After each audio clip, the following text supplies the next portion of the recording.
Yang perlu diketahui dalam masalah alam barzah adalah semua orang yang punya dosa, dan tidak sempat bertaubat di dunia, maka sudah cukup mendatangkan azab kubur padanya. Walaupun dia belum tentu masuk ke neraka. Karena untuk masuk ke neraka harus ada timbangan amal hari kiamat. Beda kalau orang kafir dan orang musyrik. Orang munafik itu tidak ada lagi timbangan amal. Mereka sudah langsung diseret ke dalam api neraka. Ditimbang amal ini adalah orang-orang yang beriman. Orang yang beriman kepada Allah tapi masih punya dosa, maka ditimbanglah amalnya. Melalui timbangan ini nanti dilihat, kalau amal baiknya lebih banyak, maka dia masuk ke dalam surga. Kalaupun amal buruknya lebih banyak, masih dilihat lagi, apakah Allah masih mau memaafkan dia, atau misalnya dia masih bisa mendapatkan syafaat saudara-saudaranya, kerabatnya, orang yang kenal dia, atau Rasulullah SAW sendiri, bisa saja. Jadi dia bisa saja selamat ke surga. Jadi untuk masuk ke neraka itu ada proses. Tapi azab kubur nggak ada prosesnya. Siapapun meninggal punya dosa, teman-teman sekalian, hati-hati.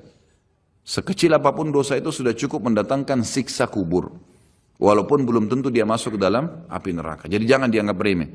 Makanya kisah yang masyhur berhubungan dengan masalah ini adalah kisah Utsman bin Affan radhiyallahu anhu yang pernah menziarahi kuburan lalu terisak-isak menangis seperti anak kecil. Lalu beberapa teman-temannya di zaman khilafah beliau berkata, wahai Amir Mu'minin, kenapa anda menangis melihat kuburan? Padahal Nabi SAW sudah menjamin buat anda surga. Dan anda ini siapa? Terkenal anak mantunya Nabi SAW, ya, dapat jaminan surga. Nabi sebutkan lisannya langsung, Utsman di surga, dijamin. Bagaimana bisa anda menangis seperti ini? Jawaban Utsman radhiyallahu anhu sangat bijak. Orang yang beriman dan berilmu punya jawaban yang tepat. Dia mengatakan Rasulullah SAW menjamin buat saya surga, tapi tidak menjamin saya selamat dari siksa kubur. Dari mana jaminan saya disiksa dulu di kubur? Nanti saya masuk surga, betul. Tapi di kubur disiksa dulu karena masih ada dosa. Maka pemahaman yang dikeluarkan oleh para ulama tentang tadi saya bilang, dosa itu sekecil apapun sudah cukup untuk membuat adanya siksaan, gitu kan? Itu karena pernyataan Utsman bin Affan yang menyebutkan statement tadi. Gitu kan? Jadi kita harus memahami poin ini teman-teman sekalian. Makanya jangan pernah tunda minta maaf sama orang. Jangan pernah tunda mengembalikan haknya orang lain. Jangan pernah menganggap remeh dosa-dosa kecil. Tidak boleh sama sekali. Karena kita akan lihat nanti salah satu penyebab azab kubur adalah tidak cebok pada saat kencing. Masalah kecil. Yang dianggap kecil oleh orang. Gitu kan? Banyak orang anggap remeh. Maaf, banyak saudara-saudara kita yang membawa taksi, kendaraan umum di luar sana, kemudian kadang-kadang kita lihat di pinggir jalan kebelet kencing, main mampir sembarangan saja, ya, kencing sembarangan, tidak membersihkan dirinya, ini berbahaya, penyebab azab kubur. Kata ulama, kalau kencing saja itu sudah menjadi penyebab, bagaimana dengan buang air besar, bagaimana dengan orang junub tidak mandi, bagaimana dengan hal-hal yang lebih besar lagi, gitu kan? Karena memahami hukum-hukum syari seperti ini, kalau hal yang kecil saja dilarang, berarti hal yang besar lebih pantas untuk dilarang.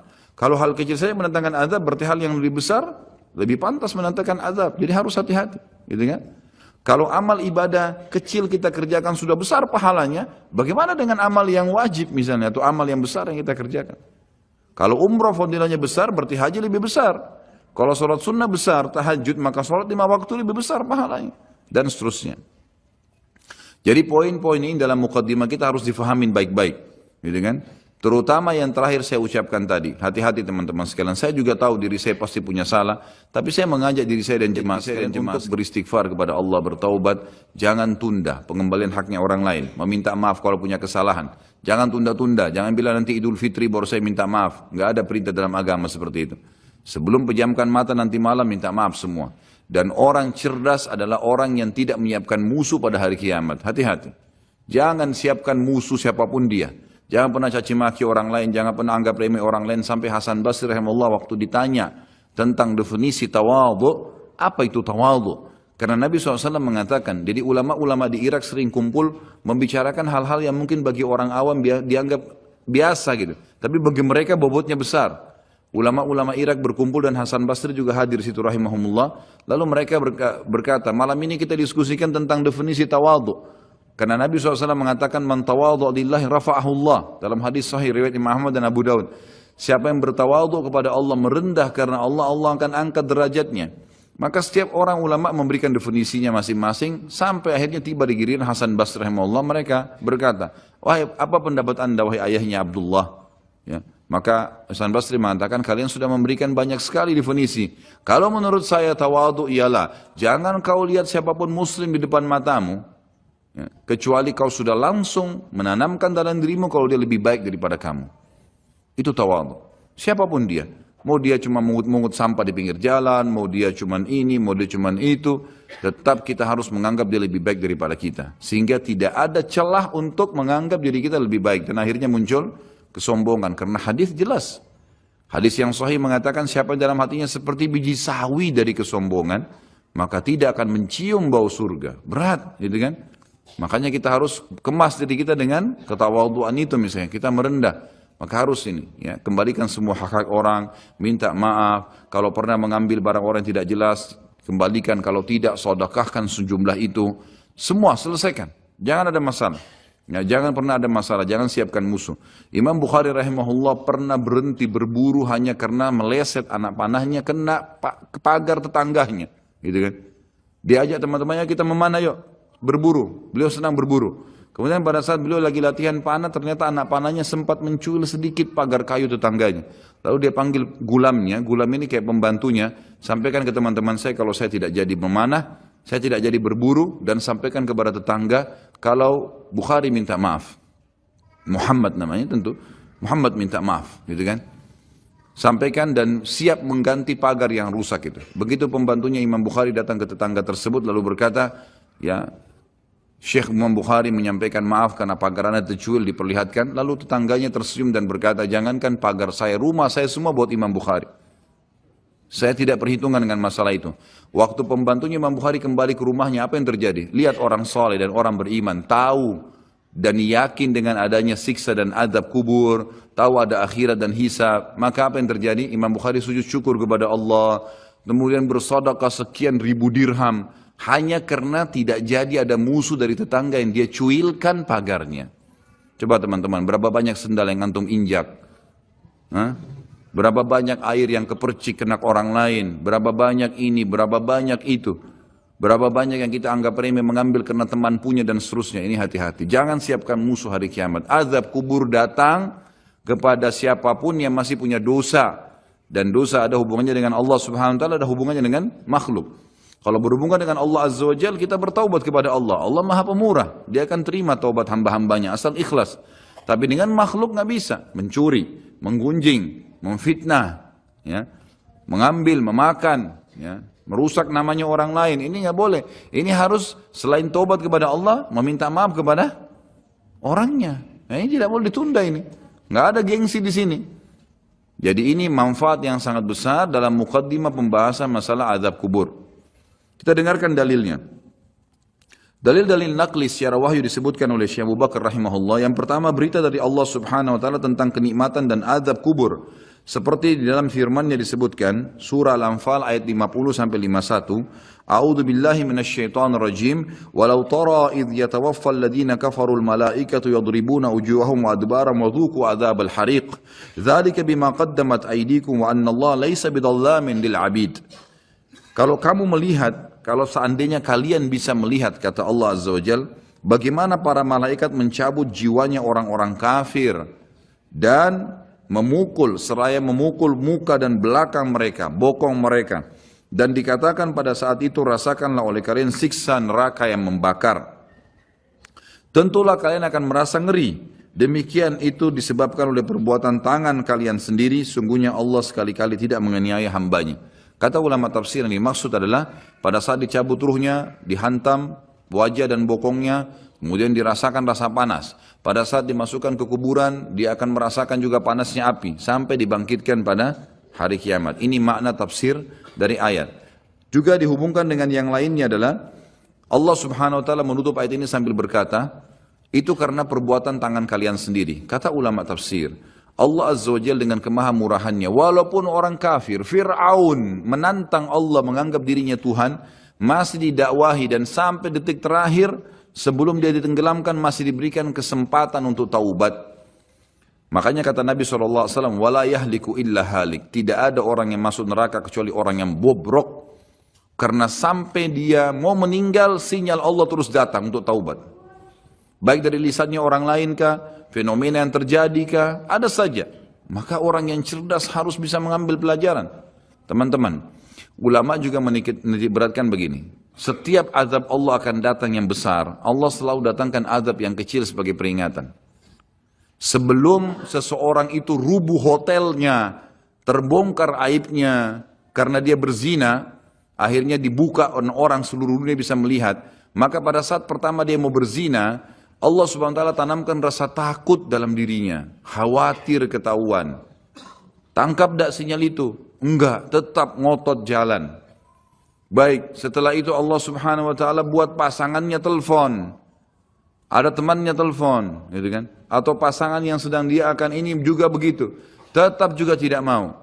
Maka mungkin digerebek pada saat dia masuk di hotel, kemudian ketahuan, dipublikasikan oleh polisi, masih juga diulangin, maka sekalian Allah rubuhkan tempat itu dengan gempa, kemudian terbongkar lebih besar aibnya. Seperti pernah terjadi di Mesir begitu. Akhirnya rubuh sebuah hotel yang memang selalu dipakai untuk zina, dan banyak sekali, subhanallah, dengan hikmah Allah, orang-orang yang berzina meninggal sementara mereka lagi berzina dan tidak rusak badannya di hotel itu, sementara hotelnya hancur. Allah datangkan azab yang besar setelah datang tahapan-tahapan yang kecil. Harus sadar. Allah juga datangkan keimanan yang sangat besar setelah kita berusaha mendatangi iman-iman yang kecil. Gitu kan? Berbuat dulu amal-amal soleh, nanti Allah akan datangkan keimanan. Terus kita jaga, akan datang keimanan yang besar sekalian. Yang akhirnya kita sudah betul-betul siap untuk berkorban di jalan Allah subhanahu wa ta'ala. Jadi ini yang dimaksud dengan firman Allah tadi, di penutupan ayat Al-Anfal ayat 51, itu adalah perbuatan tangan kalian sendiri. Sampai sebelum meninggal, sebenarnya kalian masih bisa selamat dari azab kubur, dari azab akhirat, dari siksaan malaikat dalam mencabut ruh, asal memang kalian dasarnya taubat. Kemudian firman Allah subhanahu wa ta'ala juga di dalam surah Al-An'am ayat 93 sampai 94. A'udzu billahi minasyaitonir rajim walau tara idz zalimuna fi gamaratil mauti wal malaikatu basitu aydihim akhriju anfusakum al yawma tujzauna adzabal huni bima kuntum taquluna 'ala Allahi ghairal haqqi wa kuntum an ayatihi tastakbirun walaqad ji'tumuna furada kama khalaqnakum awwala marratin wa taraktum ma khawwalnakum wara'a dhuhurikum wa ma nara ma'akum syufa'aakum alladhina za'amtum annahum fikum syuraka laqad taqatta'a bainakum wa dhalla 'ankum ma kuntum taz'umun. Alangkah dahsyatnya sekiranya kalian bisa menyaksikan bagaimana orang-orang zalim. Zalim di sini kata ulama masuk kafir dan fasik. Fasik ini muslim, masih banyak dosanya, tidak sempat taubat. Kalau kalian bisa melihat bagaimana pada saat mereka berada dalam tekanan-tekanan sakaratil maut, proses dicabutnya ruh, sedang para malaikat memukul dengan tangannya sambil berkata, keluarkan nyawa kalian. Di hari itulah kalian akan dibalas dengan siksaan yang menghinakan. Siksaan mulai dari cambukan malaikat, masuk di alam barzakh, kemudian nanti di akhirat. Karena kamu selalu mengatakan terhadap Allah perkataan yang tidak benar, dan karena maksudnya setiap kali diingatkan ini Allah larang loh, nggak apa-apa, ini Allah perintahkan, ya sudah kamu aja yang kerjain. Selalu berkata yang tidak benar terhadap Allah. Dan juga kamu selalu menyombongkan diri terhadap ayat-ayatnya. Dan sesungguhnya kalian datang pada kami pada saat ini sendirian, sebagaimana kalian kami ciptakan pada mulanya. Dan kalian tinggalkan di belakang kalian di dunia apa yang telah kami karuniakan kepada kalian, rumah, kendaraan, harta dan seterusnya, dan kami tiada melihat beserta kalian pemberi syafaat yang kalian anggap bahwa mereka itu sekutu-sekutu Allah di antara kalian. Mana teman-teman, mana patung yang disembah, mana jimat yang dipakai, mana jin yang sering dipanggil. Kata Allah, tidak ada mereka semuanya. Sungguh telah terputuslah pertalian antara kalian dan telah lenyaplah dari kalian apa yang dahulu kalian anggap sebagai sekutu Allah. Ayat ini menjelaskan kepada kita ada proses kematian dan pindahnya ke alam barzah. Kemudian surah At-Taubah ayat 101 berbunyi, a'udzubillahi minasyaitonir rajim, sanu'adzibuhum marrataini thumma yuradduna ila 'adzabin 'adzim. Nanti mereka akan kami siksa 2 kali, kemudian mereka akan dikembalikan pada azab yang besar. Di sini dimaksud kata ulama tafsir, kami akan berikan mereka azab 2 kali di alam barzah dan di alam akhirat bagi orang-orang yang kafir. Ya. Ini berarti penyebutan ada 2 kali siksa, di alam kubur ada siksa dan juga ada di akhirat nanti. Kemudian surah Ghafir ayat 46, ini cerita Allah SWT sampaikan tentang Fir'aun. Disiksa dulu di alam barzah, baru kemudian dimasukkan ke neraka. Jadi 2 kali juga diadab.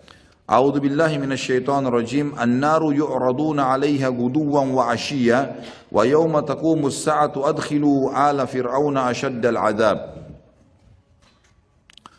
Kepada mereka ditampakkan neraka pada pagi dan petang di kuburannya. Dan pada hari terjadinya kiamat dikatakan kepada malaikat, masukkanlah keluarga Fir'aun dan kaumnya ke dalam azab yang sangat keras. Kata ulama tafsir, makna ayat ini jelas akan ada azab alam barzah ya, dan juga ada azab akhirat bagi Fir'aun atau orang yang kafir. Bagi orang-orang yang beriman, Allah Subhanahu wa Ta'ala akan memudahkan mereka menjawab pertanyaan malaikat di kuburan. Dan itu Allah sebutkan dalam surah Ibrahim ayat 27. Berarti ada proses di alam barzah. Kalau tadi orang-orang kafir dan fasik itu tersiksa, maka ini adalah orang-orang beriman bisa menjawab pertanyaan. Kata Allah Subhanahu wa Ta'ala, a'udzubillahi minasyaitonir rajim, yutsabbitullahu alladhina amanu bil qawli tsabit fil hayatid dunya wa fil akhirah wa yudillullahu adh-dhalimin wa yaf'alullahu ma yasha'. Allah meneguhkan iman orang-orang yang beriman dengan ucapan yang teguh di dalam kehidupan dunia dan di akhirat. Kata ulama tafsir, kehidupan dunia adalah orang-orang beriman kalau pelajari agamanya, setiap kali ditanya kenapa kamu sholat, kenapa kamu puasa, kenapa kamu jujur, kenapa kamu begini, maka dia bisa menjawabnya di dunia dan di akhirat. Kata ulama tafsir, akhirat adalah pertanyaan malaikat di kuburan dan juga nanti pada saat ditimbangan amal hari kiamat. Dan Allah menyesatkan orang-orang zalim dan berbuat apa yang dia kehendaki. Maksudnya orang-orang zalim tidak bisa menjawab pertanyaan malaikat di dalam kuburan. Ini semua ayat-ayat Al-Quran yang menjelaskan tentang adanya azab atau alam barzah, ada azab dan ada nikmatnya. Kita dengarkan hadis Nabi SAW. Poin kedua dalam kitab kita ini adalah informasi Rasulullah SAW mengenai hal itu. Seperti dalam sabdahnya, innal abda idza wudi'a fi qabrihi wa tawalla anhu ashabu wa innahu la yasma'u qar'ani 'alihim atahu malakani fayaq'idani fayaqulani lahu ma kunta taqulu fi hadha ar-rajul li Muhammadin sallallahu alaihi wasallam fa amma al-mu'minu fayaqul ashhadu annahu abdullahi wa rasuluhu fayuqalu lahu unzur ila maq'adika minan nari qad ab'adaka Allahu bihi maq'adan qad abdalaka Allahu bihi maq'adan minal jannati fayarahuma jami'a. وأما المنافق أو الكافر فيقولان له ما كنت تقول في هذا الرجل فيقول لا أدري كنت أقول ما يقول الناس فيقال له لا دريت ولا تليت ويضرب بمطارق من حديد ضربة فيصيح صيحة يسمعها من يليه من غير الثقلين. Sesungguhnya seorang manusia apabila telah diletakkan di dalam kuburnya dan ditinggalkan oleh para pengantarnya, sesungguhnya ia masih mendengar bunyi gesekan sendal mereka. Lalu ia didatangi oleh 2 malaikat. Kemudian 2 malaikat itu mendudukkannya dan berkata kepadanya, bagaimana menurut keyakinanmu tentang laki-laki itu? Yang dimaksud adalah Nabi Muhammad SAW.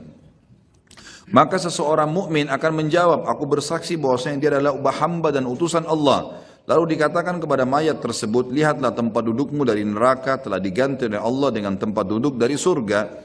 Si mayit pun melihat kedua tempat tersebut. Adapun terhadap orang munafik atau orang kafir, maka kedua malaikat akan bertanya kepadanya, bagaimana menurut keyakinanmu tentang laki-laki itu? Maksudnya Nabi Muhammad SAW. Maka ia akan menjawab, aku tidak tahu. Aku mengikuti apa yang diyakini banyak orang. Lalu dikatakan kepadanya, kamu tidak tahu dan juga tidak mengikutinya. Sambil dipukul 1 kali dengan palu yang terbuat dari besi, sehingga ia berteriak keras dan dapat didengar oleh semua makhluk kecuali jin dan manusia. Hadis ini riwayat Imam Bukhari. Ditambah dengan riwayat yang lain, sama juga sahih, kata Nabi SAW, lalu malaikat mencambuknya dengan besi. Ini tidak disebutkan dalam buku sini, saya tambahkan, ditambukkan dengan besi yang semua makhluk Allah mendengarkan kecuali jin dan manusia. Dan kalau jin dan manusia mendengar pencambukan tersebut, maka mereka akan meninggal seketika karena kerasnya cambukan itu. Hadis ini menjelaskan kepada kita tentang adanya azab kubur. Selanjutnya hadis Bukhari juga, di mana Nabi SAW bersabda, idza mata ahadukum urida alaihi maq'aduhu bil ghadati wal ashi In kana min ahlin nar fa min ahlin nar fayuqalu lahu hadha maq'aduka hatta yab'atsaka Allahu ila yaumil qiyamah. Apabila salah seorang dari kalian meninggal, maka ditampakkan kepadanya tempat duduknya di waktu pagi dan petang. Jika orang itu termasuk penghuni neraka, maka tempat duduknya dari penghuni neraka, lalu dikatakan kepadanya, inilah tempat dudukmu sampai Allah membangkitkanmu nanti pada hari kiamat. Jadi sambil disiksa, sambil diperlihatkan pada pagi dan sore hari tempatnya di api neraka. Perlu kita tahu juga, ulama memberikan gambaran setiap manusia, beriman atau kafir, mereka punya tempat di surga dan di neraka. Kita semua ini punya tempat di surga dan di neraka. Dua-duanya kita miliki. Fon diambil dulu. Jadi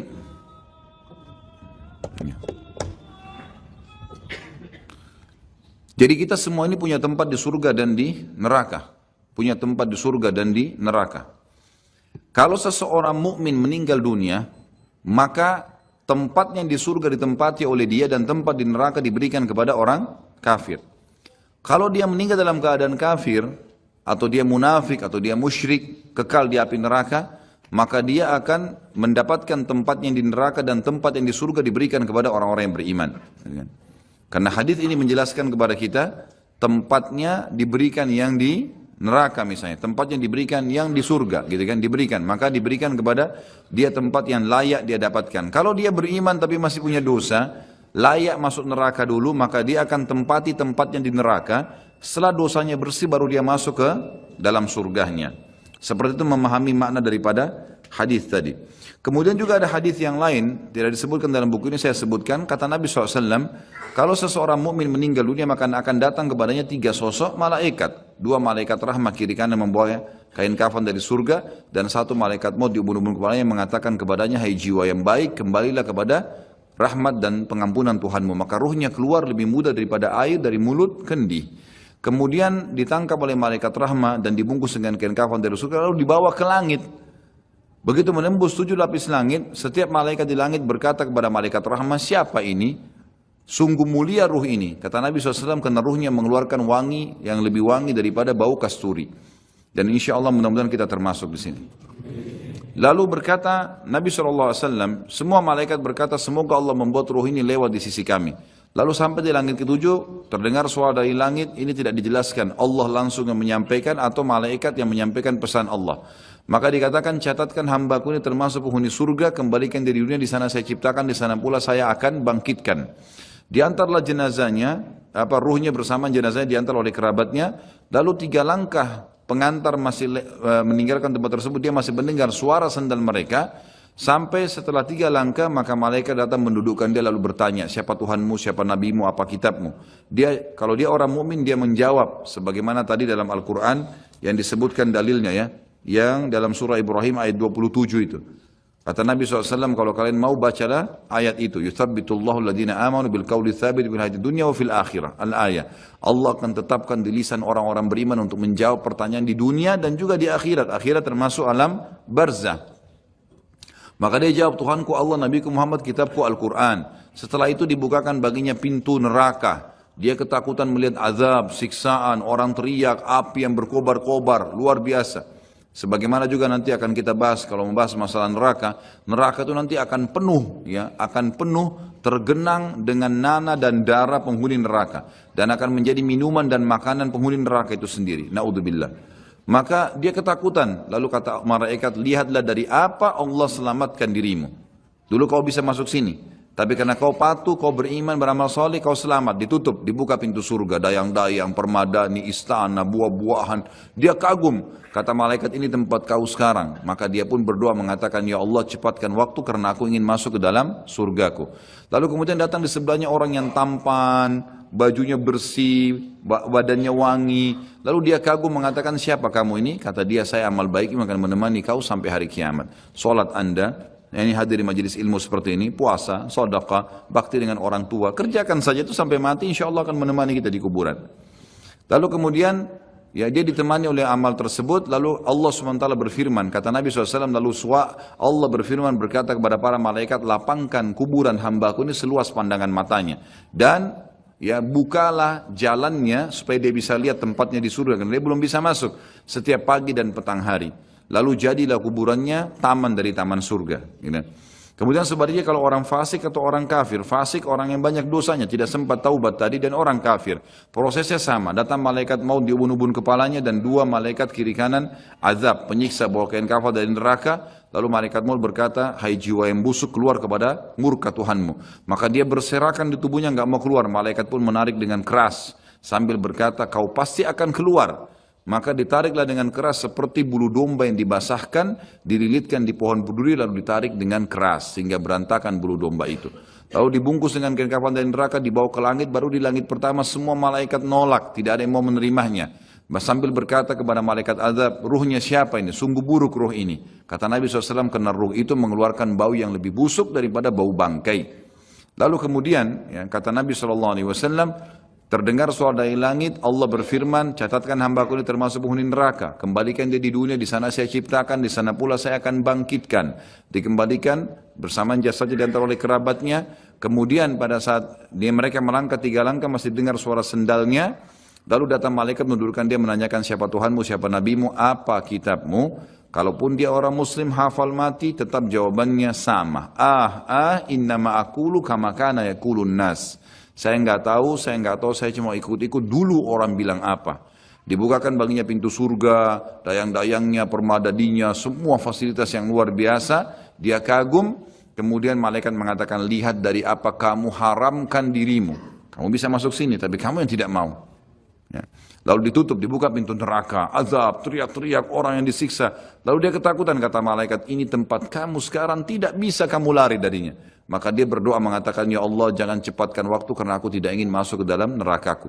Datang di sebelahnya orang yang tampangnya buruk, badannya tidak baik, menakutkan. Lalu dia mengatakan, siapa kamu ini? Dia mengatakan, saya amal burukmu yang menemani kau sampai hari kiamat. Zinahnya, dustanya, ribanya, durhaka dengan orang tua. Ini semua perbuatan buruk. Harus taubat, kalau tidak akan menemani di kuburan. Na'udzubillah. Lalu kemudian kata Nabi SAW menutupan hadis Bukhari, Allah mengutus kepadanya malaikat yang tidak punya pendengaran dan penglihatan, yang membawa besi, sebuah besi. Kalau besi itu seluruh jin dan manusia bersatu untuk membalikkan saja, mereka tidak akan mampu. Lalu dihantamkan ke orang ini sampai dia hancur, kemudian diulangi lagi, begitu terus sampai hari kiamat. Riwayat lain mengatakan juga, riwayat Bukhari penutupannya, Allah subhanahu wa ta'ala membuat dinding kuburannya menjepit sampai tulang rusuknya seperti ini, kemudian diulangi lagi. Ulama hadis menggabungkan kedua hadis berkata, dia sambil dipukul, sambil dijepit, hancur, diulangi lagi, begitu terus sampai hari kiamat. Jadi ini, na'udzubillah, azab kubur yang sudah disampaikan oleh Nabi SAW. Bersyukurlah teman-teman kita sudah tahu dari sekarang, ya tinggal bagaimana menjaganya. Nabi SAW dalam hadis yang lain riwayat Bukhari juga selalu berdoa agar dijauhkan dari kuburan. Sebagaimana doa sebelum salam, Allahumma inni a'udzubika min adabil qabri wa min adabin nari wa min fitnatil mahya wal mamati wa min fitnatil masih dajjal.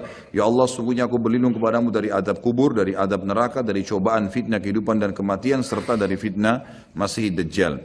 Dalil terakhir kita baca, baru kemudian azan, adalah saat Nabi SAW melewati 2 kuburan. Di dalam hadis Bukhari juga, beliau bersabda, lewati kuburan tersebut, innahuma yu'adzabani wa ma yu'adzabani min kabir. Kedua penghuni kuburan ini sedang disiksa, dan mereka disiksa bukan pada hal yang dianggap besar oleh manusia. Thumma qala, bala amma ahaduhuma. Lalu beliau berkata, sebenarnya itu bisa dikategorikan dosa besar. Kalau salah seorang dari mereka, fakana yas'a bin namima, karena suka mengadu domba. Wa ammal akharu fakana la yastatiru min bauli. Yang satunya lagi tidak bersuci pada saat dia sedang kencing. Yang terakhir dalil nakli adalah poin ketiga, berimannya jutaan para ulama, orang-orang soleh dan orang-orang mukmin dari umat Nabi Muhammad SAW dan umat-umat yang lain kepada adanya azab kubur dan kenikmatannya serta segala apa yang diriwayatkan berkenaan dengannya. Silakan azan dulu, insyaallah baru kita lanjutkan. Atau kiamat mempunyai konsekuensi iman kepada adanya azab dan kenikmatan kubur. Kalau kita sudah bahas di pasal-pasal sebelumnya, beriman kepada Allah di 4 pasal, dan beriman kepada malaikat-malaikat di pasal kelima, kemudian terus beriman kepada kitab-kitab, maka ini ada juga beriman kepada hari kemudian yang sudah kita bahas sebelumnya. Ini semua memiliki konsekuensi juga sama, adanya beriman kepada azab dan kenikmatan kubur serta segala yang berkenaan dengannya. Sebab semua masalah itu termasuk masalah gaib, maka barang siapa beriman kepada sebagiannya, maka secara akal sehat ia wajib dan harus beriman kepada sebagian yang lain. Ini secara akal. Yang kedua, masalah azab kubur atau kenikmatannya atau apa saja yang terjadi di dalamnya seperti pertanyaan kedua malaikat bukan hal yang dinafikan oleh akal atau dianggap tidak mungkin, bahkan sebaliknya. Akal sehat pasti membenarkannya dan memberikan kesaksian akan kebenarannya. Artinya tidak ada sesuatu yang membuat orang menolaknya. Ya, karena itu bisa ditangkap. Bagi orang beriman dia bisa menangkapnya. Karena banyak hal-hal yang tidak kelihatan dengan mata itu bisa ya ada seperti perasaan manusia. Juga nanti akan beliau titik beratkan. Poin ketiga secara akal, menguatkan poin kedua adalah orang yang tidur kadang bermimpi tentang sesuatu yang membahagiakannya. Ia merasakannya dan menikmati pengaruh pada jiwanya. Hal ini ia akan bersedih dan prihatin jika ia terbangun di saat sedang asyik bermimpi. Sebagaimana ia juga kadang bermimpi tentang sesuatu yang ia tidak suka dan ia merasa terganggu. Di mana ketika ia terbangun, ia bersyukur kepada orang yang membangunkannya. Kalaulah ada seseorang yang membangunkan di saat ia sedang merasakan kenikmatan atau merasa terganggu di dalam tidurnya yang benar-benar sedang terjadi pada jiwanya, bahkan ia terpengaruh dengannya, padahal itu adalah hal yang tidak dapat diketahui dengan mata atau tidak kelihatan dengan mata telanjang dan tidak dapat kita saksikan secara kasat mata dan tidak pula ada seorang yang mengingkarinya. Maka bagaimana azab kubur dan kenikmatannya diingkari padahal ia sangat mirip dengan mimpi? Atau kesimpulannya adalah, ini sebagai penutup poin ketiga terakhir, adalah kata para ulama, orang yang hidup di dunia pada saat dia meninggal seperti orang yang bangun dari tidur. Jadi pada saat dia tiba-tiba melihat malaikat maut datang, maka seperti orang yang tidur kaget. Disitulah dia melihat kehidupan yang sebenarnya. Malaikat datang mencabut ruhnya, semua fakta yang disampaikan secara wahyu dia akan lihat. Dan semenjak itu dia akan menghadapi kehidupan yang abadi. Tidak ada lagi kematian. Karena mati cuma satu kali. Jadi seperti orang yang baru bangun tidur dan akhirnya dia kaget. Seperti itulah orang yang menghadapi kematian.